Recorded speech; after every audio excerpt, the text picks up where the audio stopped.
नमस्कार मित्रों, मैं आशुतोष पांडे और फासू बाबा आप सबके समक्ष प्रस्तुत हूँ। मैं अपनी एक नई रचना लेकर। चुनाव का समय है, सभी जगह निर्धारित कहते हैं कि जो पब्लिक को का जमावड़ा, इकट्ठा होना, रैली, प्रचार प्रसार, नुक्कड़ सभाएं, प्रभात फेरी, दिस दैट सब कुछ चल रहा है आजकल। सभी लोग अपने अपने जुगाड़ में लगे हैं। तो एक कवि होने के नाते मेरा भी कुछ जुगाड़ बनता है। तो मैंने एक जुगाड़ करी है, 2 शब्दों का जुगाड़ है, नेता, ने और ता। नेता शब्द की संरचना, ने से नेतृत्व और ता से ताकत। नेता वो है जो नेतृत्व करने की ताकत से ओतप्रोत हो, पब्लिक को बेवकूफ़ बनाना, अपना उल्लू सीधा करना और चुनाव जीत जाने के बाद, माफ़ करेंगे सब लोग ऐसे नहीं हैं लेकिन अधिकतर ये बात पाया जाता है। तो आइए चलते हैं रचना की तरफ।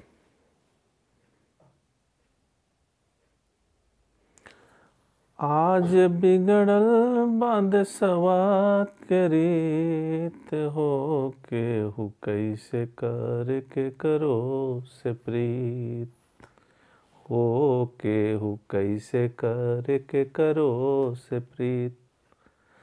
आज बिगड़ल बादशवा के रीत हो, केहू कैसे कर के करो से प्रीत हो, केहू कैसे कर के करो से प्रीत। जन जन जाई ऊन छल प्रपंच पाई, जन जन जाई ऊन छल प्रपंच पाई।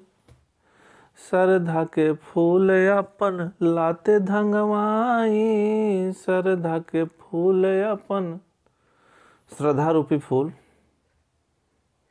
श्रद्धा के फूल अपन लाते धंगवाई। सब में भर गईल बा गलत राजनीत हो, केहू कैसे कर के करो से प्रीत हो, केहू कैसे कर के करो से प्रीत। आज बिगड़ल बादशवा के रीत हो, केहू कैसे कर के करो से प्रीत हो, केहू कैसे कर के करो से प्रीत। बाबू जयप्रकाश और गांधी के सपनावा, नेता कहाई हमर इहे अरमानवा। बाबू जयप्रकाश और गांधी के सपनावा, नेता कहाई हमर इहे अरमानवा। बाबू जयप्रकाश और गांधी के सपनावा। अरे भैया के कर नीत हो, केहू कैसे कर के करो से प्रीत हो, केहू कैसे कर के करो से प्रीत। आज बिगड़ल बादशवा के रीत हो, केहू कैसे कर के करो से प्रीत हो, केहू कैसे कर के करो से प्रीत।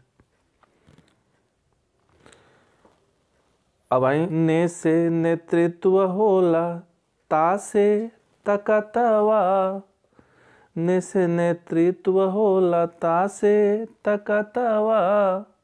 पांडे आशुतोष कहे नेता मतलबावा, पांडे आशुतोष कहे नेता मतलबावा।